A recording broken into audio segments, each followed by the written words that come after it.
ನಾನೇನು ಹೊರಡ್ತೀನಿ. ಇವಳನ್ನ ಎಳ್ಕೊಂಡು ಹೋಗಿ. ಎಲ್ಲಿಗೆ ಎಳ್ಕೊಂಡು ಹೋಗ್ತಾರೆ?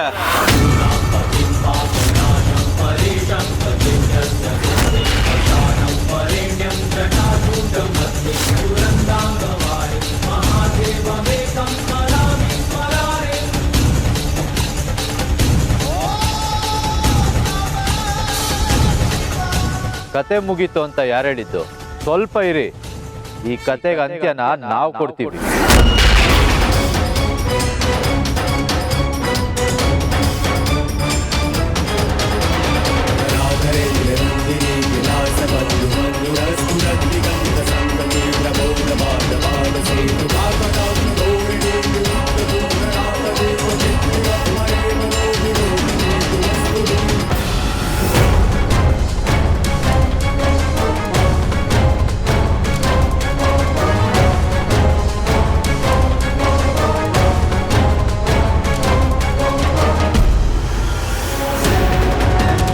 ಇಷ್ಟು ನೀಚ ಕೃತ್ಯ ಮಾಡಿ ಬಹಳ ಸುಲಭವಾಗಿ ತಪ್ಪಿಸ್ಕೋಬೋದು ಅಂತ ಅಂದ್ಕೊಂಡಿದ್ಯಾ? ಖಂಡಿತ ಸಾಧ್ಯ ಇಲ್ಲ.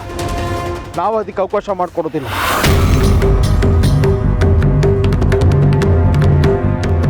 ಬುದ್ಧಿಗಳೇ, ನೀವು ಬಂದಿದ್ದು ಒಳ್ಳೇದೇ ಇತ್ತು. ಅದು ನಾನು ಸುಶೀಲ ಮದುವೆ ಆಗ್ಬೇಕು ಅಂತ ಇದ್ವಿ, ಅದಕ್ಕೆ ಇವರೆಲ್ಲ ಸಹಾಯ ಮಾಡ್ತಾ ಇದ್ರು.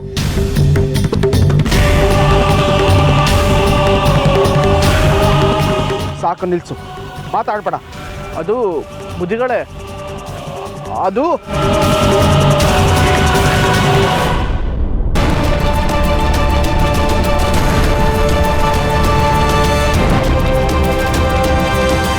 ಹೆದರ್ಕೋಬೇಡ ಸುಶೀಲ, ಏನೂ ಆಗೋದಿಲ್ಲ. ಬುದ್ಧಿಗಳು ಬಂದಿದ್ದಾರಲ್ಲ. ಬಿಡಿ, ನಂದೇನು ತಪ್ಪಿಲ್ಲ. ನನ್ನ ಜೊತೆ ಬರೋದಕ್ಕೆ ಸುಶೀಲ್ ಅವರು ಒಪ್ಕೊಂಡಿದ್ದು, ಓಡೋಗೋಣ ಅಂತ ಹೇಳಿದ್ದು ಅವ್ರೇನೆ.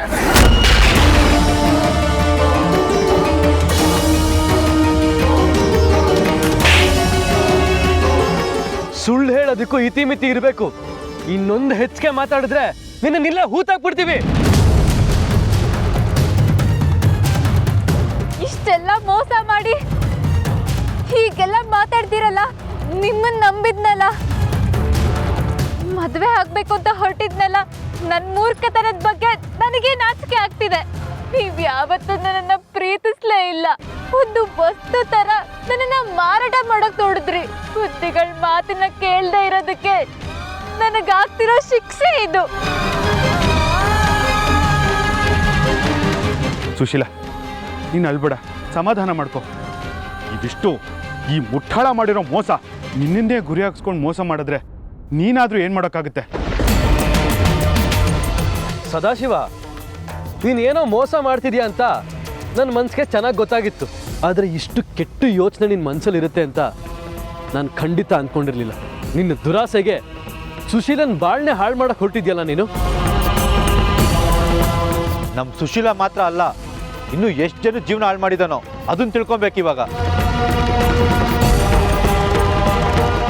ಹೌದು ರಾಮಪ್ಪನವ್ರೆ, ಇವ್ರನ್ನ ನೋಡ್ತಾ ಇದ್ರೆ ಇದನ್ನೇ ದೊಡ್ಡ ವ್ಯವಹಾರ ಮಾಡ್ಕೊಂಡಿದ್ದಾರೆ ಅಂತ ಅನ್ನಿಸ್ತಾ ಇದೆ. ಇವೆಲ್ಲ ಹೆಣ್ಣಿನ ಭೋಗದ ವಸ್ತು ಅಂತ ಅನ್ಕೊಂಡಿದ್ದೀರಾ ಅಲ್ವಾ? ಇದೇ ಸ್ಥಾನದಲ್ಲಿ ನಿಮ್ಮ ತಾಯಿನೋ ಅಕ್ಕ ತಂಗಿಯರು ಇದ್ದಿದ್ರೆ ಹೇಗಿರುತ್ತೆ ಅಂತ ಒಮ್ಮೆ ಯೋಚನೆ ಮಾಡಿ ನೋಡಿ.